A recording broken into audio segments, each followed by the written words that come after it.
Congress just passed a bill to increase the funding of the Capitol Hill Police by $1.9 billion. So basically $2 billion. And there's a lot to be said about this. One, we're coming off of what was arguably the biggest protest movement in U.S. history, with dozens and dozens of protests across the country, city to city, state to state. Millions of people altogether ultimately went out in the streets to protest police brutality, to protest how out of control, lawless, and gratuitously violent the police are in this country. And in fact, the only policy demand, the clearest and most consistent systemic policy demand that came about from this grassroots protest movement, was to defund the police. And let me just get this all out of the way right now. Are there some people you ask that say, who didn't say defund the police when they had Black Lives Matter protests? Yeah, sure. But like I said, the single most clearest and consistent policy demand was to defund the police. And you could argue about the phrasing. Some people say, we want to drastically cut the police budgets and use that money to fund social programs to address real problems in the community, instead of just sending a fucking occupying force with military equipment to terrorize communities. That's pretty consistent. Some people call it defund the police. Some people would just say specifically, hey, let's take money and put it to social programs. Some people say about literally take all the money from the police departments and then abolish the police departments and have some other type of public safety. But that was the single most consistent policy demand. And because most honestly, and one of my biggest criticisms of the whole Black Lives Matter protest movement that started last year, was that they weren't real consistent, clear policy demands. A lot of it was just people on the streets, rightfully angry, pissed off about the out of control police and the excessive force and the murdering of unarmed Black civilians. So they were right to be angry. But like I always say with these protest movements, it's not enough to just take a sign and go stand in the street and shout Black Lives Matter. You need to have a policy demand behind it if you actually want real systemic change. And so, like I said, the clearest, most consistent policy demand, defund the police. And what does Congress do? While Congress is controlled, the House is controlled by Democrats, the Senate is controlled by Democrats, and there's a Democrat in the White House. What is their response to that protest movement where the only clear policy demand was defund the police? Their response is, fuck you, let's give the police more money. Again, there's so much to be said. There's so much to be said about how unresponsive our government is to the public. And this is just one of the most clownish, comical examples. It's honestly something you'd expect in some type of parody shit, like The Onion or something. Entire country, millions of people across the country come out and demand defunding the police, and Congress gets the police more money. And this sounds like some parody shit that you'd read the Onion, but this is how divorced from our quote representatives in government are from what the people actually want. And it's not just this issue; it's literally every single major issue you can think of. We allegedly live in a representative democracy where the government's supposed to be listening to the people and legislating on behalf of the people, but yet every single time, the people give them a policy demand and they do the exact opposite. So there's a lot to be said about that. But also, there's a lot to be said about the Justice Democrats and these elected progressives. Because they let this shit happen. They voted to give the police $1.9 billion, the Capitol Hill Police, $1.9 billion.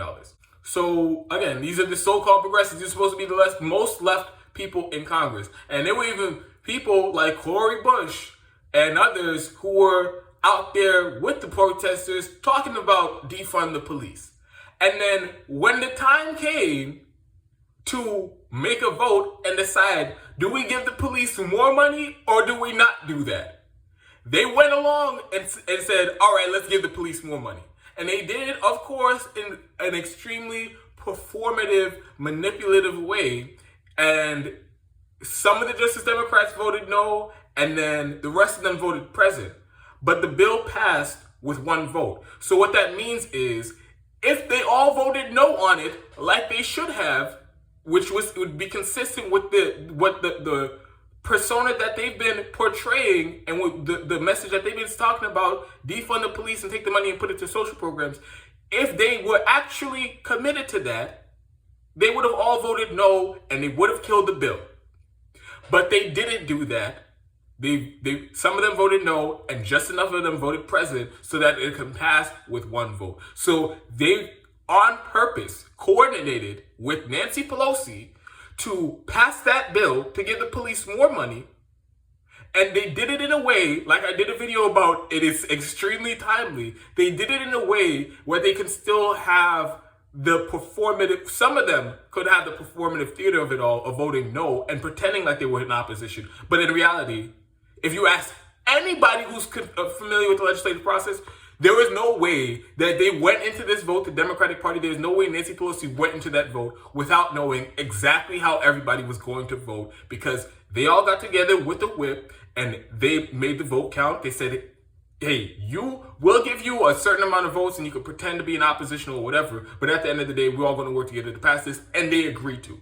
So there's a lot to be said about that. And also, I'll address the point about, they're giving the police more money because of what happened in the riots on January 6th.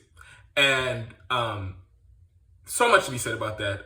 And I'll get into all the details, but first, you already know the deal. If you're able to contribute to the show, the links to Patreon are in the About page of the YouTube channel. You can sign up and do different monthly subscription, $5 a month, $10 a month, $15 a month, whatever you can do to help support the show. I don't do exclusive content because I just want everybody to have access to the videos, whether they can pay or not.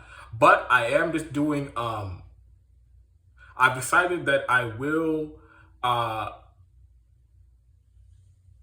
post a video every week where, probably on Sunday or Mondays on Patreon, where I will go into detail, or I'll just give a quick summary of the videos that I plan on doing for the rest of the week. I think it's a good idea. You guys don't have to, it's not like you're getting any extra special information that the rest of the audience won't get. You just know a little bit ahead of time what we might talk about this week. So I think that's a good little thing to have for the patrons who keep supporting every month. And also link to PayPal if you feel more comfortable doing a one-time contribution. And if you haven't heard already, we have officially launched the merch. The merch is out. So we have t-shirts, should be up on the screen right now, and also have a mug. It's a great way to help support the show without, because most of the people who have supported financially, basically everybody who supported financially to the show since we started, they've given me money for the free content that is going up on YouTube anyway. And it goes to show how much they support the content, they believe in the work that we do here at the show. So I'm incredibly grateful for that, because that is not a small thing, to just give money and not get anything. Well, of course, you're getting the show in return, but I'd be doing it anyway. But it goes to show how much they believe in the show, they support the show, and they want to make sure that I can keep doing it by supporting me financially, so that I don't have to worry about having to work another job or anything. I can devote my time to the show. So that means a lot. But there are some people, and I understand, who may not want to just give money and not get anything in return. So we have the merch. So you can pay for the merch, and it's a way for you to get something. You have a cool shirt, exclusive for the people who support the show. And you have a cool shirt, or you have a mug. You get something in return, and you put some money towards the show so that we can keep going. So the link to all of that is in the description box and in the About page of the YouTube channel. So now back to the story. This is just the Democratic Party giving another middle finger to the Black Lives Matter movement. And it's so funny because people who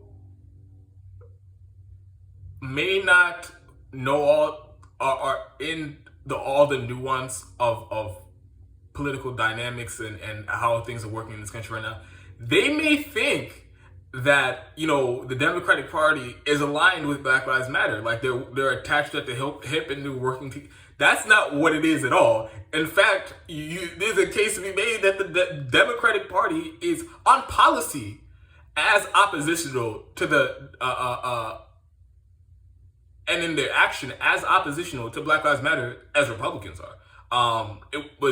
We've seen in Democratic cities, in Democratic states with Democratic governors, we've seen them sick their police, their vicious, gratuitously violent police departments to violently assault and do false arrests and break up lawful, constitutionally protected protests across the country. New York, they did it in California, and in those instances, those are some of the worst instances of police brutality in response to the protests that we've seen across the country. So they will sit the police on Black Lives Matter as fast as any Republican would.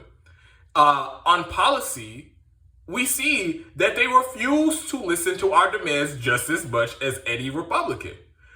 We say defund the police, then you have Barack Obama come out, oh, that's it, you know, catchy slogans, they sound nice on Twitter, but that's not the real world, undermining the demand and trying to make it seem as if it's not a serious policy demand from real people saying, stop giving our money to an occupying force that is lawless and violent and terrorizing our communities, and instead put that to social programs, which the government should be doing anyway to solve social problems in the communities. He's undermining that whole argument and pretending like, oh, it's just some slogan and nobody actually, there's no real policy demand there. So that's how the Democrats respond to Black Lives Matter and people who are against police brutality. That's how they respond to us on the policy arguments. Again, no real systemic police reform. No, they haven't gotten rid of, they refuse to get rid of qualified immunity that protects police officers when they break the law on the job. They refuse to do any type of national purge and prosecution of these lawless, violent, unaccountable criminals in the police departments. Refuse to do it. They refuse to set up a national community oversight boards that have complete oversight of the police departments. They outrank the police chiefs and the mayors, and that board made up of community leaders would have complete control of the police. They refuse to support policies like that. They refuse to end the drug war, which is one of the main reasons, the main excuses that they use to terrorize communities of color. Oh, we have to go because something about cocaine, something about weed or whatever, and then they sick the DEA and give the police all this military equipment to go enforce stupid, arbitrary drug laws that they don't enforce for rich white people on Wall Street who do just as much coke. You remember the story about JP Morgan Chase got caught smuggling $1 billion of coke into the US. So they use this drug war to specifically terrorize Black and poor communities. If the Democrats who actually consider themselves allies of this whole anti-police brutality movement, they would end the drug war, and they refuse to do it. So this is just another kick in the balls from the Democratic Party, and them making it crystal clear that besides all, they'll pay all the lip service to the activists in the streets and pretend to be on this, they'll lie to you and pretend to be on your side to get votes like Joe Biden and Kamala Harris did. But at the end of the day, they will never listen to you or your policy demands. And this is just another example of that. Giving $1.9 billion to the police. That is their response after the biggest protest movement in our lifetime against police brutality. It's the irony, it's off, it breaks the irony meter. And of course, it's even worse because while they're doing this, we're coming off of an election where the representatives of the Democratic Party, the leaders of the Democratic Party, there was a president, which is a the person who is most responsible for architecting this current racist criminal justice system that we're living under right now, with his multiple crime bills and his ramping up of the war on drugs that he's been pushing his entire career. And of course, he's racist. He was literally against desegregation. An open racist who worked with segregationist senators and then wrote the racist crime bills that sick the police on poor and black communities. That very same guy who is unrepentant about that went and picked Kamala Harris, quote, top cop of California. Those aren't my words. Those are her words. That's how she described herself when she was the Attorney General of California. One of the most, actually, she might have been second only to the Attorney General for the United States. She was the second most powerful law enforcement figure in the country. And both of them have terrible records on the issue of police brutality, covering up for the cops, and shit like that. And then this is who the Democratic Party picks to represent them in an election. And then somehow they manage to swindle the people who were in the streets to come out and vote for them, even though Joe Biden was coming out saying, he promised that he would do this, actually. He said, I will give the police even more money than Donald Trump. Now he's following through on that. And everybody who claimed to be part of Black Lives Matter or whatever, and then at the same time are shilling for the Democratic Party, once again, you have a giant fucking egg on your face, because your solution to the problem is actually the source, one of the sources of the problem. And it's ridiculous, and it's a complete contradiction. And I mean, I know this isn't going to change people's mind who are on the Black Lives Matter train simultaneously with the Democratic Party train, but it should, because this is like these are irreconcilable differences here.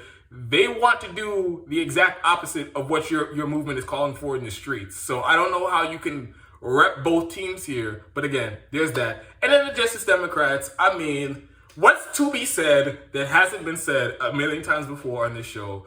They are a part of the establishment. They are spending more energy trying to bullshit you into thinking that they're fighting for you and they're actually trying to advance the policy agenda that they ran on, than they're actually trying to fight to advance that agenda. So they're spending more time trying to gaslight you than to bully Democratic leadership into being on the right side of policy. And this was one of the most explicit examples of it. Because it was a literal coordinated effort. And I don't have the email correspondence between AOC and Nancy Pelosi, or the House Whip and Ilhan Omar, Rashid Tlaib. I don't have the emails in front of me. But the way that the legislative process works is you have that the whole purpose of a whip, which is a position in leadership in Congress and in the Senate, the whole purpose of the whip is so that before they have a vote on legislation, the party whips try to get all of their members, and if they need to get other members on board, they need to get as many people on board to pass the legislation as possible. That is the entire purpose of the whip, to whip the votes, literally in the job title. So what they do is, especially on issues like this, where some people have staked out position and made a whole brand of being opposed to party leadership on the issue, well, in order for some of them to save face and continue the party agenda, which is give more money to the police, they make this compromise where, okay, a handful of you will get the luxury of the optics of saying, oh, I voted against more police funding. But in reality, the only reason that they did that was because they know enough people were going to vote yes to increase the Capitol Hill police funding. So all this is kabuki theater. It's like a shell game. And this is what the Democratic Party does in general. They find one person, and like the inverse, they find one person, they make it the bad guy. During the Biden administration, it's Joe Manchin. Anytime there's legislation and there's some sort of pretend fight in the Democratic Party, like for the $15 minimum wage, for example, they all ran on the shit. Now they have complete control of government. They have control of the House, Senate, and the White House. Absolutely no obstacle. They didn't need a single Republican vote to do it. So they make up some bullshit excuse. Oh, Joe Manchin.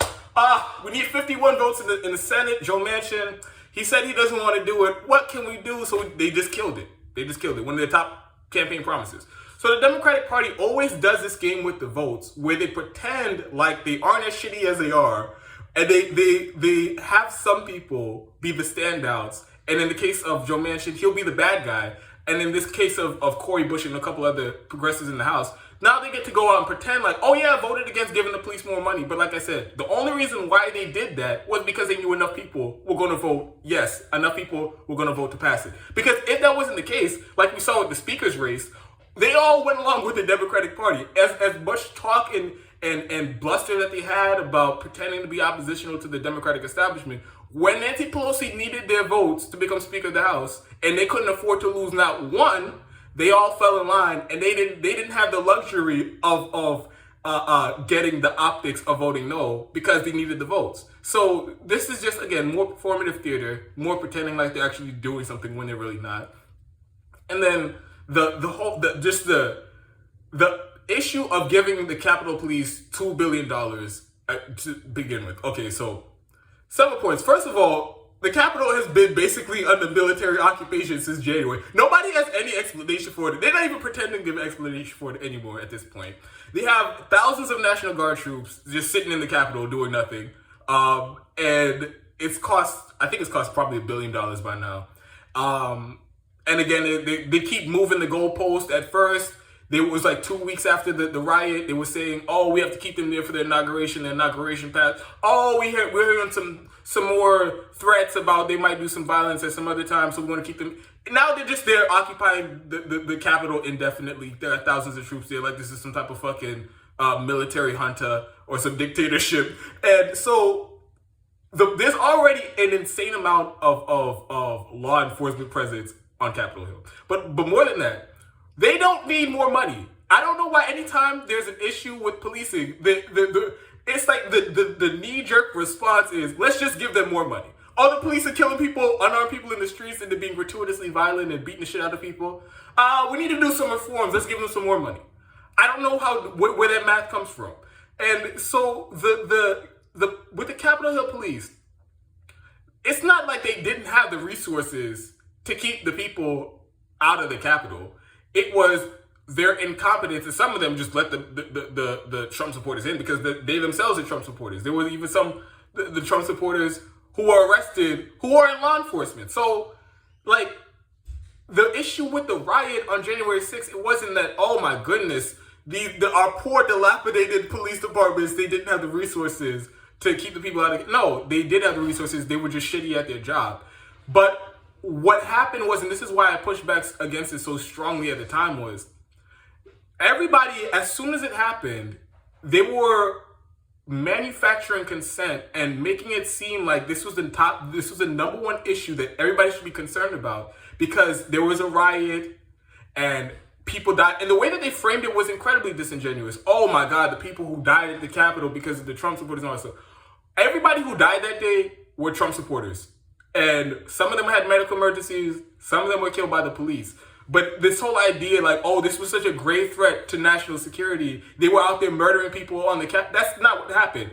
But like all of this disingenuous framing was inevitably going to be used to bolster the security state.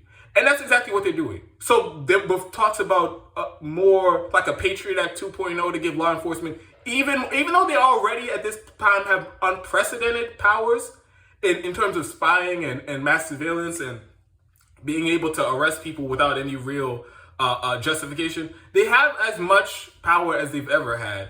And because of the riot and the hysteria, there was another excuse to give them even more money and more power. So I pushed back against it at the time because I knew exactly where this was going. And here we are, probably one of the first policy responses to the riot. And what do you know? We're giving more money to the police.